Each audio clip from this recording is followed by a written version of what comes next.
Thank you. Well, it says we're live, Jen. So we're happy to be here with you today, ladies. We have a really special topic. And Coach Jen has invited me to join her for this one today. And the topic is your kids need a healthy parent. How can you be that healthy parent? And we know that if you're stepping into the holiday season right now, that it's not a Hallmark movie. Let me just say that. I don't know about you guys, but my life is not a Hallmark movie. No, my life isn't either. Sorry, you just made me laugh because I watch Hallmark movies all the time. So I saw this meme. Not my life. I saw this meme and it said, what I'd rather do than watch a Hallmark movie. And it showed somebody taking a little bottle of Tabasco and putting it in their eyeball. And I haven't watched any, but we're just here to say that I'm a bit of a junkie when it comes to Hallmark movies, I have to admit. So I would say you're entering into hopeism maybe in dreamland. Yeah, a little bit. Yeah, but I have been all my life, my mom and I, for sure. So well, yeah, my mom, Hallmark all the way. So we're just really grateful that you're here with us today. And we're here to say that life isn't a Hallmark movie, even though we love to watch them. And we just do it. I enjoy the beautiful scenery they have. And if you'll notice, mine is not my real scenery. It's kind of out of a Hallmark movie behind me here. But we want to talk about, what does it look like to be a healthy parent? Maybe you're doing difficult and your holiday isn't what you expected it to be, and you're maybe doing damage control. But we're just grateful to be here today. And yeah. T. I'm Howard. wearing a Christmas sweater. So this is my Santa Claus, kind of Mrs. Claus, whatever. So yeah, we're getting ready for this season. It's hard. It is. We do the best we can, don't we? Definitely hard. Yeah. So, well, okay. So we're here to talk about what it's like to be a single parent. Or a healthy parent, even if you're still together. Who's healthy? Right. What's going on? So put it in the chat, first of all, where you're from, so we can get connected. But we also want to know what it means to feel healthy.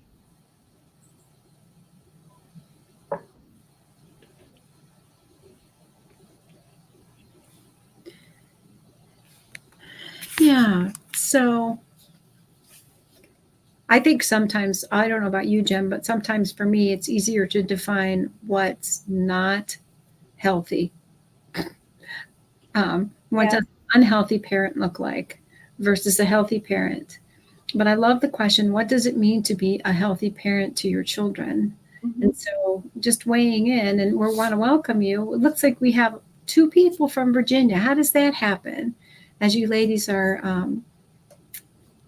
getting online today. I'm reading some of the chat, Jen. Yeah, I'm trying to keep up. Like, it's happening so fast. That's amazing. Thank you. I know T. Howard saying I had to delete Hallmark movies from my life. And that's so interesting for me. I like to watch documentaries, but because of the work that I do, I don't watch movies where there's a lot of violence. And I don't tend to kind of watch sappy stuff either. I like comedies, that's for sure. I could use comedy. Yep. Yep. I've done that for a long time with my husband. I've always said that I need something funny. Yeah. Yeah. So we've got New York on board, Tennessee, Virginia, Alabama. Yeah, Lori, finish your sentence. He poisons my, I don't know what that means. But Amanda is saying in answer to your prompt, emotional intelligence. Being a healthy parent means being emotionally intelligent. Yeah. How would we define emotional intelligence? I was just listening to, go ahead. No, you keep going. I was just listening to a podcast that one of my mentors and teachers was interviewed on, and he is a single parent adoptee of 2 young men now, and was saying that IQ's not really what's necessary to be a great parent, but emotional intelligence is. Yeah. Yeah. Yeah. Can I tell you a quick story? Is that okay? Absolutely. So, emotional intelligence, yeah, like you just said, doesn't actually come from a degree. Mm-hmm. I was just telling someone last night that, um, so I'm old, just so you know, but I had my dad gave us a second line for our phone. So back in the days where you didn't have cell phones and that kind of thing. So I had a second line because I talked too much, which Diana knows. Well, I don't know what that means. No, so you had a second line. So it was you had a home line and you had a second line. And so my dad would actually pay for it and we were in the phone book. Oh, I had my own line as well when I lived as an adult in my parents' home, Yeah, but no. the I was 10. So anyway, what I'm saying is when you know about emotional intelligence, it comes from my dad. He knew I just needed that and he needed his space because he was an amazing baseball coach, this close to making it to the MLB. But anyway, yeah, so he just gave that to me so that I could be there for people. And I had friends that would call me at 2 o'clock in the morning. I'm not kidding. 2 o'clock in the morning. So I'd pick up the phone because it's my phone, right? Like it's my line. And they'd say, "Can I speak to your dad?" Why? Because he's that cool of a coach. Oh, but 2 in the morning they would call you? Sure. I'd have a problem with that. Yeah. Well, we were 15. Yeah. Or whatever at the time. But I'm just saying, when you talk about emotional intelligence, it comes from the heart. That's what we're talking about, right? So let's keep going with that. As you need to be a good parent, a healthy parent, what does that look like from the heart? So put that in the chat if you can. Well, when I think of What do you have to say? Yeah. when I think of emotional intelligence, I think of Dan Siegel's work. And he has a book called Parenting from the Inside Out. And he speaks about to be an emotionally intelligent parent, we have to really know and do our own work in order to be healthy for our children so that we don't repeat the same unhealthy patterns that we've picked up. And doing your own work, as you know, Jen, is a lifelong process. I want to just put that out there because totally. It doesn't happen overnight. And it's the journey I believe that we are all on, and we're inviting you to as well. We have an offer for you regarding our upcoming coaching group. But doing your own work, understanding your story, your history, and then placing yourself in terms of who you are in Christ. But to be emotionally intelligent is really to understand and know my stuff, to have overcome some of my, or be working on some of my deeper wounds, but then to be able to so much so that I can let go of me and be all there for my children, be tuned in, be there for their needs, whether it's just to sit with them in their emotions, in their pain, or for me personally, I've always been challenged attention wise to focus in on what they're saying, what they're doing, to show interest, to ask good questions. Oh, yeah, see, I see our support. Thank you. Karen, she put that out there. Parenting from it's anniversary. Yeah, it's been around a long time. I wished I would have been more emotionally intelligent as my daughters are growing up. We're growing up, but guess what, ladies?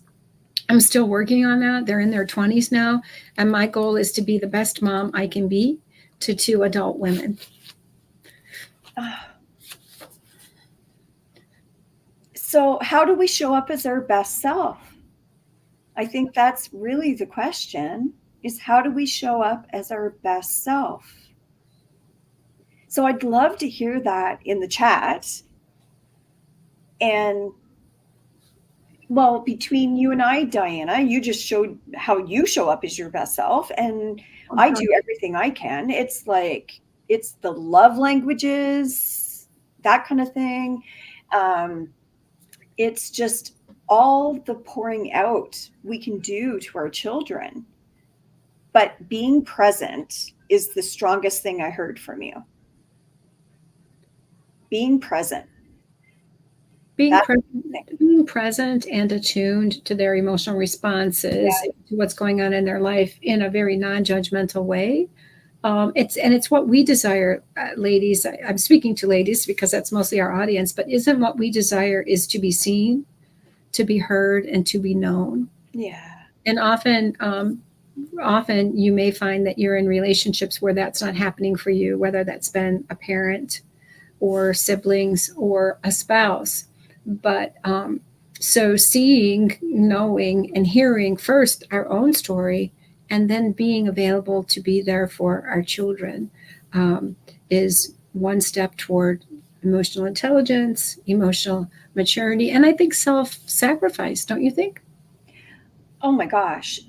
And now that you say that, I'm thinking of turning it over to where do we see, hear, and know our children? Like, really? How do we do that? Yeah. Through connection. Sometimes it's hard for me. I really do struggle with focus and attention because I do believe that some of us have grown up with a pattern of just checking out. We have a term for that in psychology and coaching, and that is called dissociation. But it's kind of where you just kind of go off somewhere in the clouds, right? You're in your own mind, and I'm always in my thoughts. And so it is a conscious and deliberate effort and choice for me to be all in and only doing one thing at a time. And I believe that's how my children feel heard and supported the best. Yeah. When I'm in that mode. Not that there aren't other behaviors that go along with that, but I'm wondering about our audience. Do you ever struggle with any of the things that we're sharing? Yeah. And I've always had this. This sticker is like 12 years old. I'm not sure if you can see it, but it says ABC. Always be curious. That's a good one. So that's what I do with my kids. I'm just curious. Yeah. Like my son came over yesterday and it was like, okay, what's going on with your fantasy hockey team? Whatever. What's going on with your exams? What's going on with your health? What's going on with your girlfriend? Like, I just ask questions the whole time. That's a good one. I need to get better with that. Always being curious and asking. ABC, always be curious. So my husband, who is in sales because of the old movie, he was like, always be closing. But this is about always be curious. Well, and I see that I'm looking at the chat here. Someone had mentioned in the chat, where can Amanda? No, was it Amanda that said that? But being selfless is getting out of my own thoughts for me and attending to what might be interesting and helpful for someone else, whether it's listening, hearing, right, or responding. But as long as that's aligned with your values too. What do you mean? Well, because we're talking about parenting today. Yeah. So we want to make sure that it's aligned, it's connected with my values. So this is how I want to show up. How do I want to show up? And so if it's about parenting, what would you do? Are you asking me or are we asking our audience? We're asking everybody. We're asking everybody. Like for me, I have to make sure that I don't have anything in my hands.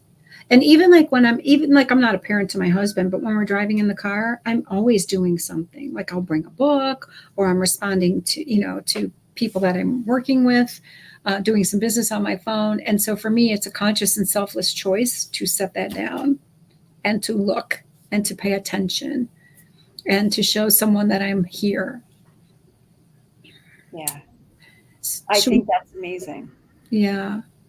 So let's see what our listeners are saying. Yeah. Should we go up to? There were some really good comments up here. I don't know if you'd like me to read some. Yeah, please do. You're in charge here. No, you've got it. Carol Sue is telling you have to add The Great American Family to your watch list of Hallmark movies. So T. Howard is saying being a healthy parent is not letting someone dictate and control your every move. Move away from being controlled. That would be for me so freeing, is to recognize that I don't have to submit and surrender to control. I submit and surrender to the control of the Holy Spirit. Lori's saying, I tried to tell him the reality of our selling the house, but husband sabotages every time. Okay. So Lori sounds like you're going through some pretty chaotic situations where you're trying to just step out of the craziness, right? So maybe we could speak to that a little bit. If we're trying to be a healthy parent and there's craziness going on in the home or in the background, how do we manage that well? And you had some great points in your notes. Well, can we talk about self-care and big circle and that kind of stuff? Absolutely. Okay. That's right. The way we manage crazy. Yeah. So I'm just sorry. Yeah. Just grabbing this is from Coach Elise. So if you have a hula hoop, this is my circle, and you may not be able to see the whole thing, but it's what fits in here that God wants me to be. And there's going to be stuff outside that we already know about ourselves that might not be prideful, awful. They could be anything. They're going to be out here, and that's okay. That's okay. But what we want to land on is, where does God want me to show up in here?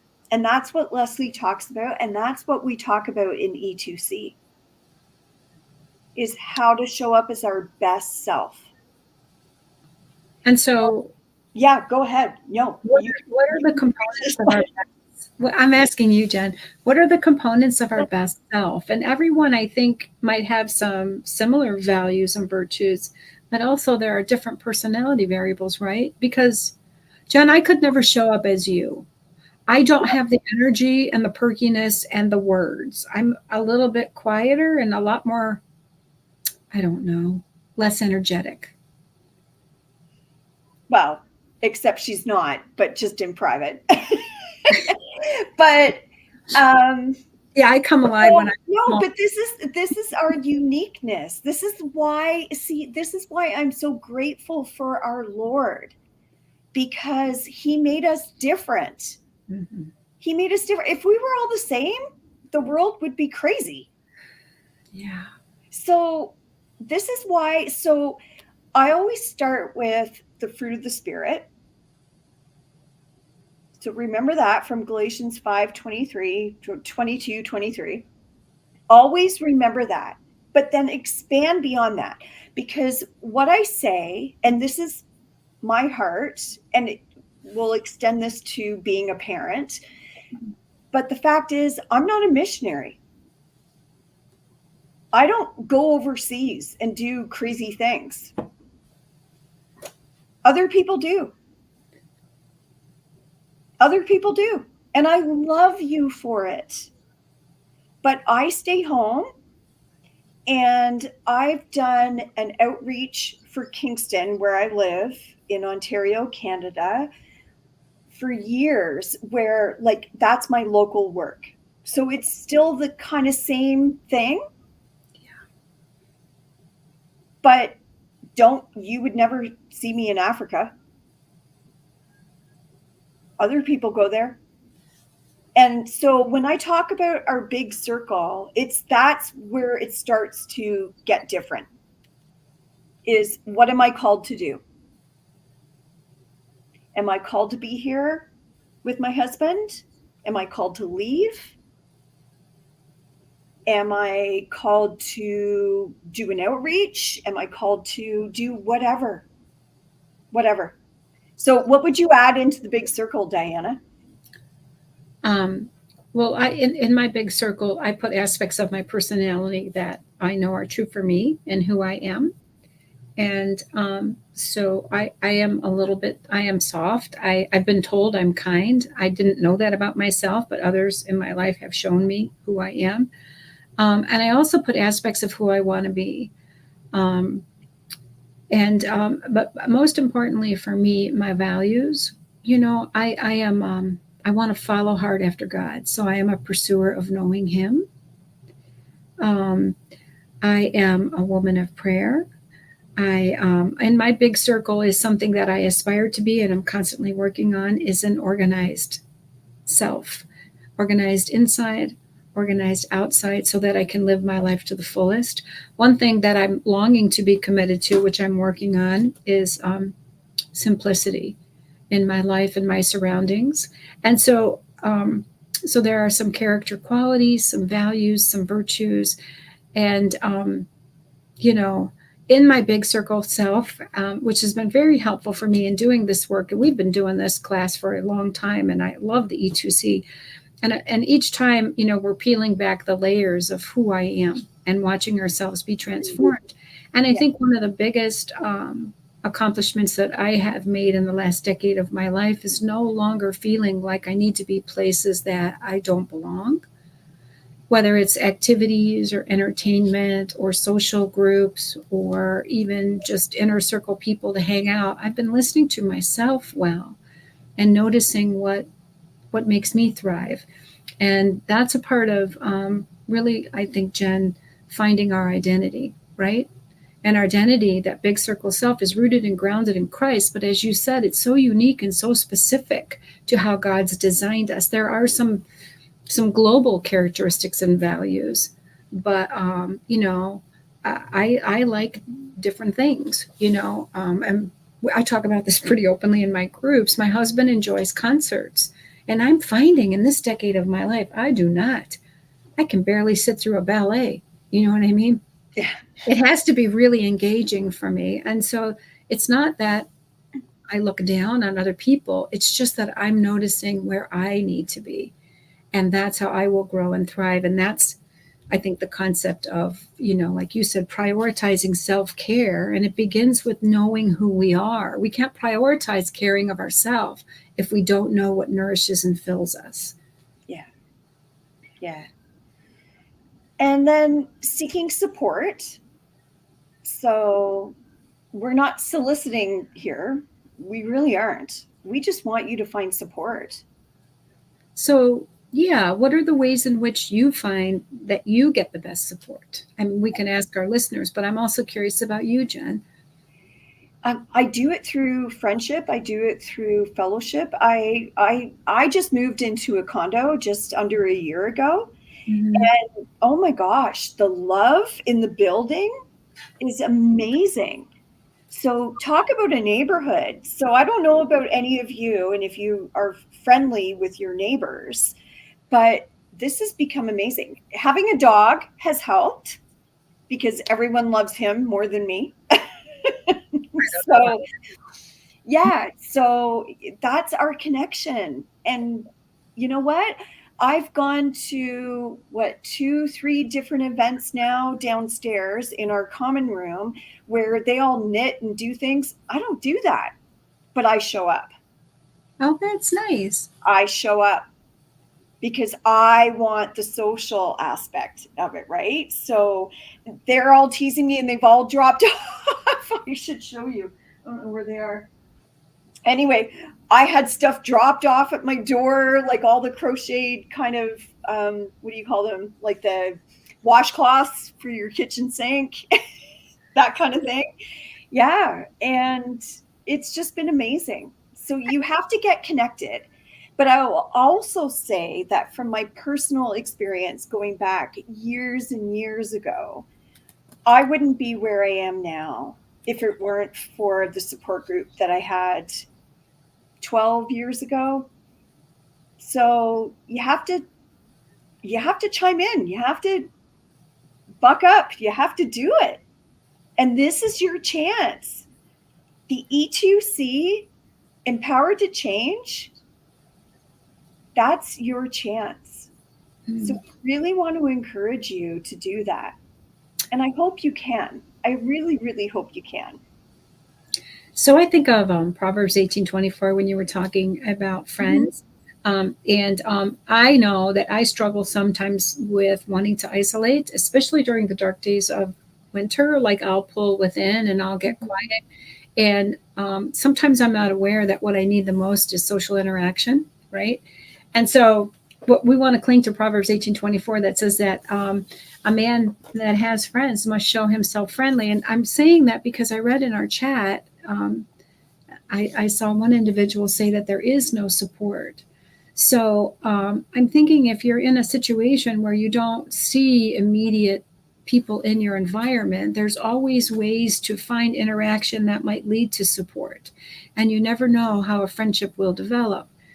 And, you know, Jen, I've talked to you about the art class that I do.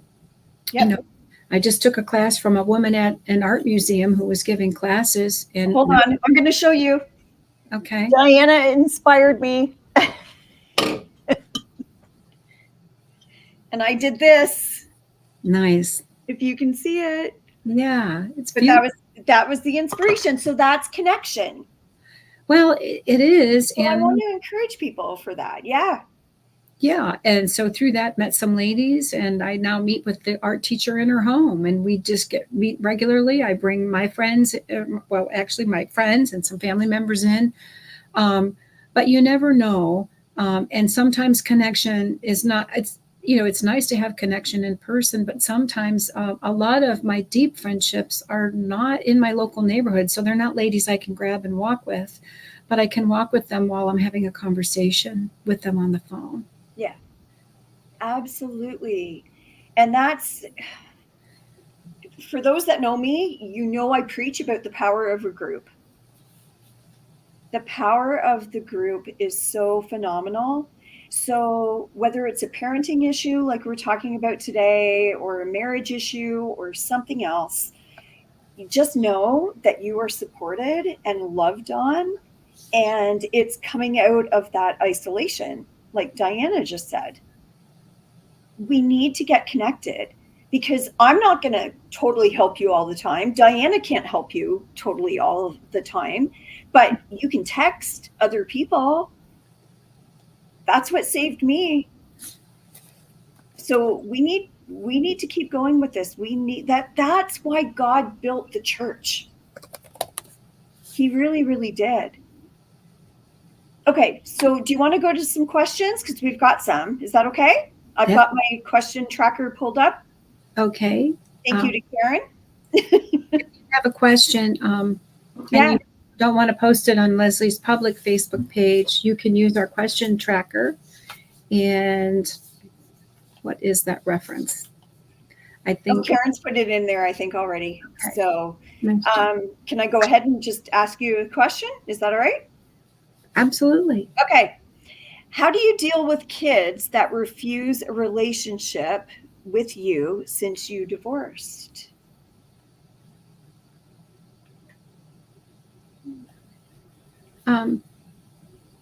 Well, I think that's a pretty general question, and I don't know the specific situation, so I can't speak to the specific situation, but I would deal with them in the most loving way possible. I would honor their boundaries. If they're asking me not to contact them, I would not contact them. I might ask, is it okay if I send an occasional text or a note or a card? And I would ask for some parameters, and I would live within that, and I would pray for them, and I would try to love them well, and continue to seek relationships and connections outside of those relationships with my children so that I could be okay. Yeah. And, well, I think I can speak for you, Diana, a little bit, but tell me if I'm wrong. This is a hard time of year. So we want to make sure that everyone is okay. And we know that it's hard with kids, especially right now. But yeah, exactly what you said is to respect what their boundaries are. And those are boundaries that we have to have for ourselves as well, right? But we recognize that's that it's a hard time. Yeah, we really do. Yeah. Okay. I'm looking. Let's go to the chat a little bit around this, though. I'm looking Okay. at some of our ladies that are saying that they have also had to let go of their children, Mm-hmm. had to cut ties. Just acknowledging what you're experiencing as well, and that question, Jen, really resonated with our audience. Yeah. Well, I'm sorry, not sorry, kind of thing. Well, I think Well, because we have to. Well, if we're going to move forward, and that's what we do as coaches, and empower to change is we want to like move things forward. Well, I would just like to add to that story that the kids may not be talking or communicating today, but that doesn't mean that some things might not change in the future. And even sometimes, given the situation, it might not look possible, but we just don't know. Relationships do reconcile. I think it's a good time to maybe pull back and ask yourself, if I was in the situation, some questions about what could I do differently to make relationship healthier, safer, and more of an open door for my children. Is there something I need to own? Oh my gosh, I love that you just said that. What's our ownership of that relationship? So, yes, we gave birth to them. And so somehow I used to tease my kids and say, "Oh, you owe me something because I gave birth to you," and all that stuff. But it's like, what do I owe to you? What do I owe to God? How can I make this work? So, yeah. That's so good. That's so good. Okay. Can we keep going? Is that okay? Absolutely. I want your help. Okay. All right. So, will you speak about being a healthy parent to adult children after we have all lived and experienced the emotionally destructive husband and dad? Well, we can, but again, it's a bit vague. So they're adults, and I think you've already spoken to that when they're grown up, they can make decisions for themselves, and we've raised them as best as we could. Yeah, I think being a healthy parent to the adult children, again, is being the healthy adult in that situation. And especially during the holidays, I think I would be really careful about my words, and I would use my words to build up, to join, to connect. I maybe would not be a good time to really rehash or speak about the negative things about what has happened, or to speak negatively about that destructive person, unless it's for the children's benefit, that they might need some clarity or some validation or some understanding. But I would, in that situation, I wouldn't choose to speak about the parent. I would let my children, my adult children, bring it up and ask them, and really, and pray and ask for wisdom about how to respond in a way that might be healing for them. It's not time for you to vent. Yeah. Or to seek validation. You're still the parent here. Even when they're adults. Yeah. So I because hope we both have adult children, right? You and I. But we're always, yeah. I mean, yeah. We have therapists and we have coaches and we have friends for those kinds of things. We don't, that's not healthy for us to do with our children. Yeah. But if something comes up and they're sharing a part of their story, it's really important and significant that you hear and that you validate. You don't argue. And even if it's like something you did wrong, you don't, like, maybe you had a destructive partner and you weren't the healthiest around it when the kids were being raised, and they're telling you what the experience was like for them. The most important thing you could do is believe it. Don't argue because your experience was different. So you don't want to justify, argue, defend, or explain. You just want to say, wow, you want to identify with how hard that might have been for them and use empathy for their emotions and the experience, because kids have a different experience about what's happening, and your experience about what happened in any situation as an adult varies greatly. Haven't you heard that from your kids? Like, I don't remember that, but the kids remember it so differently. Yes. And it's really important that we don't engage in like judgment or denial or arguing against what their experience is, and just let them be in it. We might add some clarifying pieces to it gently. And when they ask, I think we have to let them ask, right? And I think that's what you're saying, is we have to let them ask questions and then we answer, as opposed to like, bleh. Because like Leslie says, we don't want to vomit over people. Vomit belongs like in the toilet kind of thing. And so we're not going to vent or enmesh ourselves with our kids. We really want to be that great parent that shows up with our values, with our virtues, with our love, and take it to somebody else, like Diana said, like a therapist, a friend, somebody different. We're not going to take this out on our kids. Mm-hmm. Right?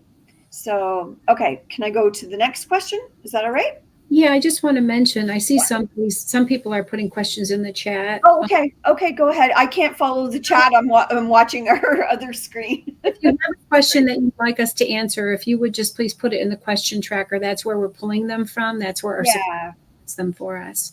Yeah. No, go ahead. Go ahead. Do you see something that I did? Mm-hmm. You want me to go with that one before you? Go ahead. Go ahead. No, I love that you're so attentive. How do you reconcile? Well, that's because my brain does that. How do you reconcile the other parent is not healthy and the idea of divorce might endanger them? How to show up. So Kelly's asking a question here, and I'd like you to give a little bit more information, if you would, because I don't really, I'm not really understanding what you mean by that. Oh, okay. It is in the question checker then. How do you show up for your child then? So how do you reconcile that the other parent isn't healthy and the idea of divorce might endanger? And I'm not sure who them is. Do you see it down there? I see it. No, endanger. That's good. Karen's done a good job. So there's two scenarios. One is I divorce my spouse and my spouse isn't healthy, and then the children will be endangered because he'll have custody, right? And the other is, I think maybe if I divorce my spouse and he's not healthy, my spouse might be in danger. I'm not sure which it is. Yeah. So I'm a little bit worried. So what we talk about here most often is about our safety. Mm-hmm. And you'll hear us, and as Diana and I are talking about, is your emotional safety, but we want your physical safety. So we want to make sure that you're safe. Right. So that you call your local domestic violence line, whatever that might be, call the police, do something. But we always want to make sure that you're safe. Please. Please, please, please. And these are hard issues if the other parent isn't healthy. And in many cases, you might need the help of a professional on board to mediate that. There might be a professional counselor on board for your child to help them to express, and to navigate what's happening for them. And then I know the courts have support as well, but there are some parenting helps that you can get about how to co-parent wisely. The difficult part is when you have a partner who's not able to raise his or her own awareness, it's a rough road to toe. And so you're trying to make a decision out of some really difficult circumstances. There's no good decision sometimes in these situations. There's only a better decision, right? Thank you for saying it that way. That's amazing, because I'm seeing some stuff in the chat that's about control. And we can only control ourselves. Yeah. We can't control the other person. So the only way we can do things is make a better decision. Right. That's it. So if I'm going to feed my kids something differently, I mean, I have a stepson, so I would feed him certain things that I think his mother didn't. Just saying. And I was with his mother on the weekend, by the way. So, um, but yeah, there's just certain things. It's like, okay, I want broccoli and I want this and I want like all the healthy food on the plate. And that was my control. That's all I could do. I couldn't control what she did. I feel like, and I hesitate to say this because I want you ladies, our goal as coaches is to help you make the best decisions for your life that you can. And really, we're here today also promoting your empowerment in our upcoming coaching group. And empowerment is you making wise decisions based on your information and knowledge, not deferring to someone outside of yourself. But I think to be the healthiest parent you can be, and if you have a partner that's really unhealthy, you have to gauge like how strong can I be in this relationship? So the first call to action is me becoming strong, becoming wise, becoming discerning, so that I'm not in an unhealthy place in this relationship that it affects the children. So you get as strong and as healthy and as well as you can be, right? And if that's not possible, then maybe the next best step is to get to a place where you can have some distance so that you can be strong, healthy, safe, and that you can be an anchor then for the children. But the goal is to be an anchor for the children in whatever environment you're in. Yeah. Yeah. So we have to take that. Yeah. We have to take in the whole environment and understand, but go back to like what we talked about earlier is our values. Like what do I want to keep sacred? It's my kids. Yeah. Or that's me anyway. Sorry. But yeah, I just want to keep my kids safe. I want to keep my life safe. So maybe it's me first. I don't know. I asked him, and this was years ago, a woman I had worked with who had given me permission to share this aspect. I asked her, what was it that you finally got up and left? And she had a daughter at the time. And she said, I picked up what little of me there was left. And I knew if I'd stayed, there wouldn't be any of me left. And one of the things I love about our ministry, Jen, is that what we do is we don't want you to get to that place. So we want you strong and then making your choices, right? Yeah. And if you're in a situation where it's draining you, you need to be empowered for change. And we've got a curriculum that really kind of guides you through what does empowerment and change look like? And how do I recover those aspects of myself that are lost because I just didn't know how to do the work or I didn't give myself time to do the work. So you don't have to think through that. And our program is biblically based, which I love, right? And so we're guiding you spiritually, emotionally, and coaching you through some of those questions, right? Yeah.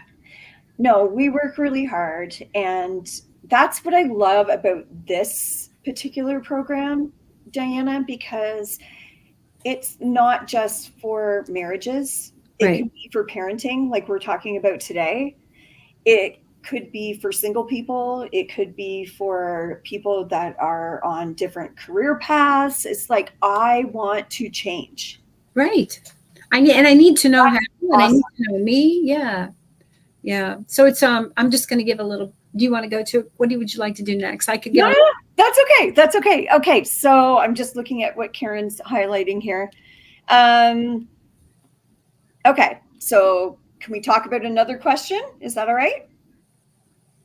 We've got some time. I'm here with you, Jen. Okay. So how do you reconcile the fear that since your partner is unhealthy and a divorce would cause the toxic partner parenting responsibility for a child without your presence, maybe emotionally endangering them? So we've kind of already talked about this.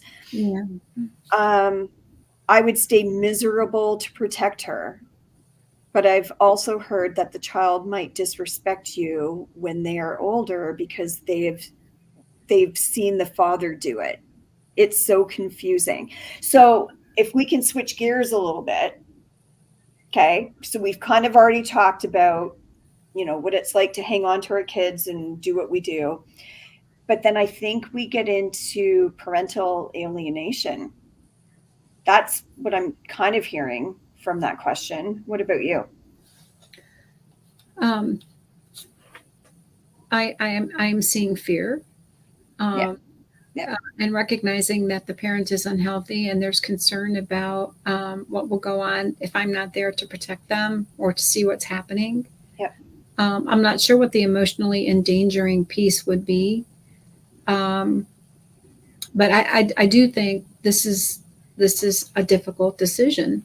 I'm sure the children they're watching relationship, they're watching behaviors, they're going to, and this is hard with kids because they're going to have experiences with that parent, whether you're married to them or not. The other parent is going to have custody. And so I just acknowledge that it is a difficult decision and it can be confusing. Um, and each situation is very individual and specific to what's going on. But I think what we're saying here today is, right, Jen, is that to be the healthy parent, you have to engage in your own care and your own well-being first and foremost. Yeah. And you have 6 points that you sent me this morning that you had. And so really it's about you focusing on you being strong, stepping out of fear, because you cannot make a clear decision when fear is on board. That's just a given. You have to get to calm and clarity. Yep. I've always said fear is our worst counselor. Mm-hmm. It comes from the devil. It really does, because he causes confusion. And when we have fear, the opposite of fear for me is clarity. So you want to talk to a friend, talk to a pastor that's safe. You want to talk to a professional. You want to join this group. That's where you're going to get your clarity. Yeah. Yeah. So what Diana and what I sent to her this morning was talking about self-care. Okay. If any of you have a pen and paper, take this down. I could go on, but I'll just highlight it. Get support like you can through us with E2C. Be good at communicating. That's hard, I know, as a single parent, but you can do it. So find a way, whether it's through mediation or whatever other strategy you have to do. Definitely set boundaries, like we've already talked about. Lead by example. Just be a good person. Be a good Christian. And then take breaks. Sometimes you just need to set this all down a little bit. It's going to take a while, and we have to, because I'm also a stepmom, for those that don't know. So I was just with my husband's ex-wife on the weekend, and it's like, okay, so we have to show up to these granddaughter events and eventually marriages and all this, it gets complicated. And there we are. Yeah. We do it. And we had a great conversation, and we sat across the table from each other at the restaurant. It was fun. It was weird a little bit, because you're like, oh, you used to be with my husband and now, anyway, it's just it can be a little bit weird, but you can also do great things when you just step back and kind of go. And that's what I did. I prayed about it before I went, and I just, I had a break, loved on her, she hugged me. I hugged her other husband, whatever. Like, it was just a Merry Christmas. It really, really was. So that's kind of what parenting is about, is I think just loving on people constantly. It is the measure of Christ, how we love one another. Yeah, absolutely. Okay, so we've got a couple of other questions. Are you okay with that, Diana? I am. Okay. Okay. So, what do you say when your spouse is constantly undermining you in front of a child and talking about you to your child and will not stop? I'm going through divorce. That's awful. I know. That just sounds like revenge, which is terrible. But then how do you show up? Like I just said, you show up and you set the example. Don't talk about their dad that way. You can still love on them. Right? What would you add, Diana? I would speak out about the undermining when it's in front of the child, and I would speak out and I would speak against it, and I would make it very clear that that's not healthy, it's not welcome, and that it's destructive, so that the child hears you speaking out against it. And for the stuff that's happening behind the scenes, I wouldn't put the child in a place where they need to tell you what's happening, but I might have a side conversation with my child and say, if you'll notice that what I want to practice with you is healthy communication and healthy relationship dynamics. I will not speak poorly about your father to you. But that doesn't mean that you can't speak about him to me if you have a concern, if you want to know about something, or if something is being said about me that you're confused about. Please feel free to talk to me about it. And then if they do, I would have to maintain privacy and safety for them. I wouldn't go to the spouse about it unless the child gave you permission, but I would be corrective with the spouse about what's being said, and not reactive and not emotional. Because if you overreact, you get angry or emotional, the kid's not going to feel safe telling you about stuff that's going on.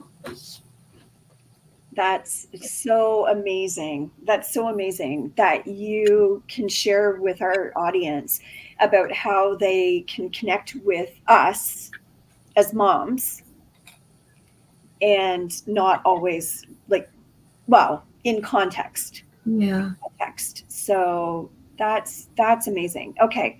So time for, I think, one more question.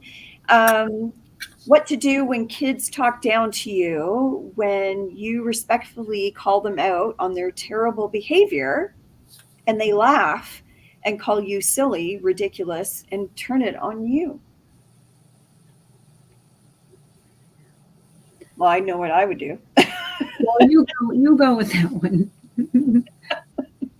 Sorry, it's not funny because this is not because I think we've all been there.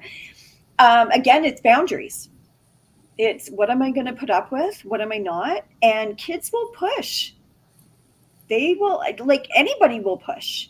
Yep. Anybody with boundaries. So your husband, a friend, maybe even a pastor is going to push back on certain boundaries that you've put up lovingly and respectfully. And so you need to hold them, because if you don't, what happens is that they realize that you don't mean what you said. Consequences. Yep. Absolutely. Jen, we have 2 questions in the feed that we hadn't got to that we passed. Okay, go ahead. Sorry, I've missed them. That's okay. I think that we really should answer these because it's really important to what we're talking about today. Yeah. If that's all right with you. Yes, of course. The first one is, how do we be that healthy parent for our kids when we are feeling so sad and hurt by what is going on and their dad's behaviors? You want me to start? I just feel that. Can I start for a second? Go ahead. So when I found out that my husband was a sex addict and cheated, my daughter said something similar to me. And she was only 12 at the time. And I used to wait until they were in bed and cry from like 2 o'clock to 4 o'clock in the morning. And she said to me one day, Mommy, because I kept saying, I was trying to explain it to them, my kids. And I said, oh, Daddy just did something that hurts Mommy. And she turned to me and said, well, he hurt me too. Well, that just about killed me. So I want to share that with you, because then I stopped and I realized I needed to acknowledge and validate the pain that they were going through. And so I think that's the best thing ever, is just to love on people, to acknowledge what they're going through, to be empathetic. Not to your own extent, like not to your expense, I mean, but just to keep loving on people. And that's what, if that's one of your goals for Empowered to Change, then we're here for you for that. If not, that's okay too. But that's one of the things that we're here for. So Diana, what else would you add? Sorry, I had to share that. That just really struck me. Yeah. I think that being a healthy parent is shielding your child from all the details, but not pretending that there's no pain. And so I think it's helpful for your child to see you grieving and to see you experiencing difficult emotions. I think there could be some good conversations around that, depending on the age of the child, without any details. And I think the biggest protective factor is allowing them to see your pain, but letting them know that you're the adult and that you have resources and that you'll be okay. Mm-hmm. And you can find what you need so that they don't take on the role of helping you be okay, because that's pretty destructive for them. It kind of hijacks their childhood if they start becoming the caregiver and showing too much absolutely empathy. They just don't have the skills or the fully developed psyche to be able to do that. So, but yeah, I think being real, but letting them know that you can manage, and asking what questions they have, Yeah. But I think being the healthy parent is choosing, as you said, I'm going to keep going back to all of those notes that Jen had. It's doing all the things I need to do so that this hurt and this pain doesn't overcome me, so that I can become strong and resilient, right? And that's, you don't just want to leave in a situation when you're weak. You want to become strong through it. That's the whole purpose we have trials, unfortunately. Right? Yeah. Unfortunately, but fortunately, I think it grows us. That's such a good word. The other thing, if I may, just add one more thing.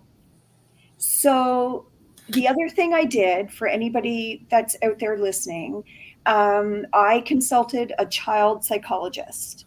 So so Diana just reminded me of this by what she was saying.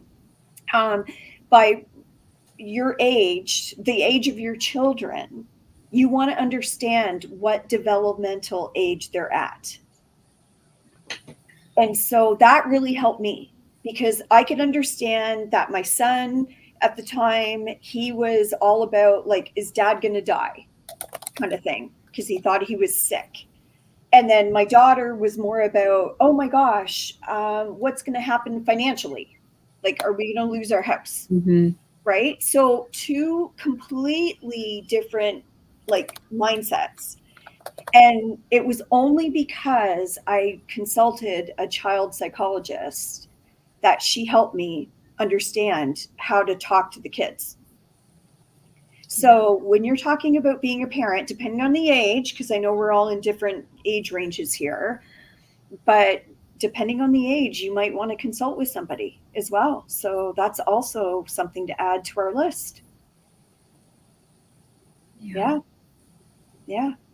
So, okay. What was there another question? I thought, Diana. Yeah. And then I think this will be probably the last one we can take. Yeah. God says not to have the heart of offense. Your duty is to love God, your Father, with all your heart and be joyous. The issue is, how can you be joyous in a toxic relationship? Well, that's a great question. I don't know. I think it's a work. It's a work in progress. And I think of Paul in his chains in prison. And I think that we have a choice on how we will respond to whatever trial it is that we're carrying. I can't be joyous in healthcare concerns or healthcare issues. I can't be joyous in, I can't, well, let me reframe that. I think I said that wrong. I mean, it's not my natural self to be joyous in those things, but yet the Bible says that we can count it all joy when we enter into various trials. That doesn't mean I'm not going to seek agency or refuge when it's apparent that I need all of those things. But I'm going to divert my attention and my focus to those things I can control. And I'm going to have to work a lot harder. And you're always going to have to work a lot harder on all these things if you're in a difficult relationship. But it's imperative that you do, because what if you don't? What are your thoughts? Yeah. No, I love that. I absolutely love that idea. So I can actually, I know we have to go, but I can actually feel it in my back. So I want to make sure that people that are listening are well aware of how this affects their bodies as well. But when you say that, when you just talked about that and the chains, I could feel it as though they were wrapped around me. I picture Paul in those chains. Well, and that he rose above that, and to be honest, we're answering this question, and there's a lot of layers to this, and it is becoming empowered, and this is a shameless plug, but I mean, that's the work that we're asking you to do with us. How do I learn to be joyous in spite of my circumstances? How do I learn to be who I'm called to be, who I'm meant to be? And if you're feeling like that's you, we want you to figure out which day is best for you, because we want you committed and all in. But we have some sections opened in the E2C, and the link is on our screen for you to inquire about what's involved. But it is a commitment to your own growth and your own self, to answering some of these difficult questions. And we'll be there along with you, coaching. You'll be with 15 other ladies. So you'll have community, you'll have connection, and you're in a place of safety where you can be seen, heard, and understood. Jen, I do have one more thing I want you to speak to, because someone was asking specifically about something you said, and I'm sorry, but someone is asking for you to clarify that loving people is not allowing them to harm us or enabling sin. Well, because we talk about core, right? Mm-hmm. So the E part of core, if anyone's been through that, so put a hand up.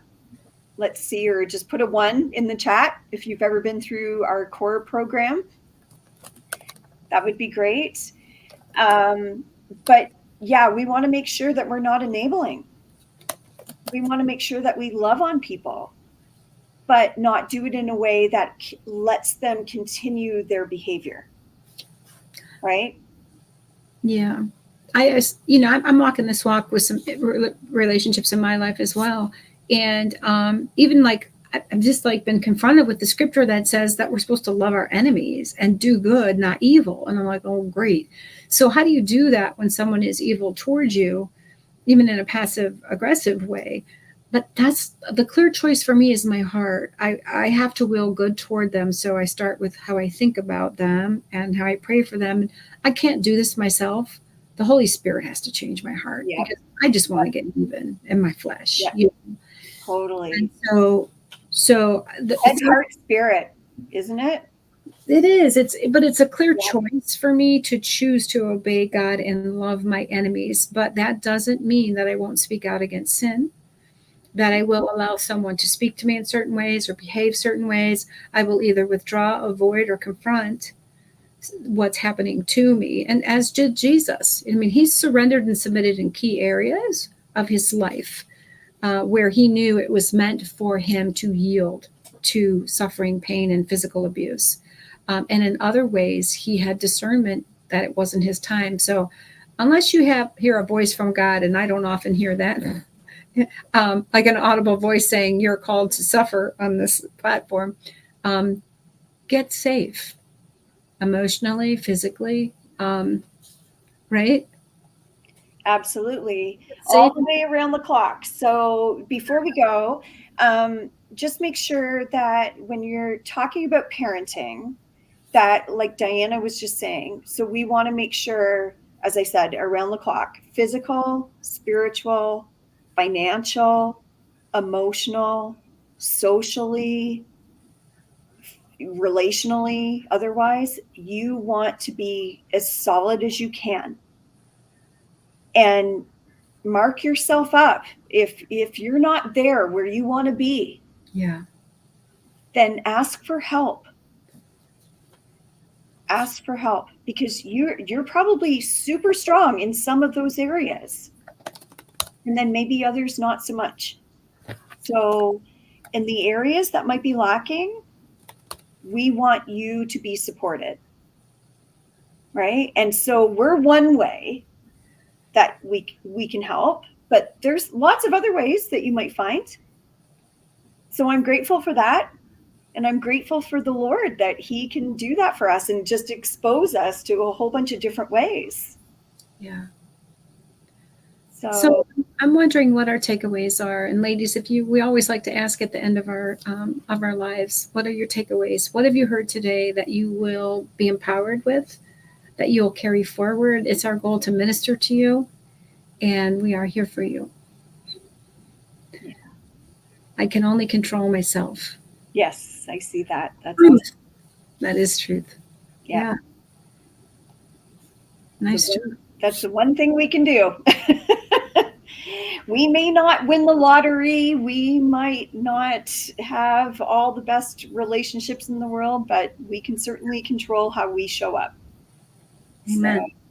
So any other takeaways, please feel free to put them in the chat, and we'll give you a minute to do that. And then we're going to sign off. Yeah.